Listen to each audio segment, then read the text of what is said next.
अस्सलाम वालेकुम दोस्तों, उम्मीद है आप सब खैरियत से होंगे। मैं हूं मियां मुसरत अली। दोस्तों, हमारे पास हर किस्म की मोटर दस्तयाब है।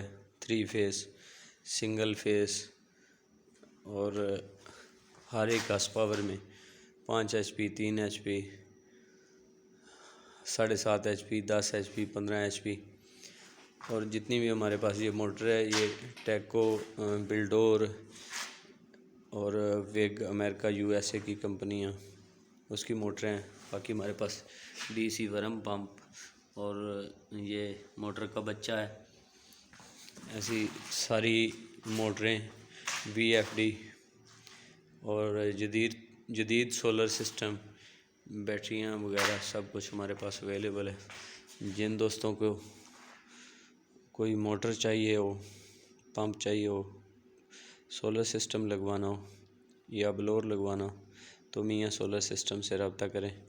ऊपर मैंने नंबर अपना दे दिया। वीडियो देखने का शुक्रिया। अल्लाह हाफिज़।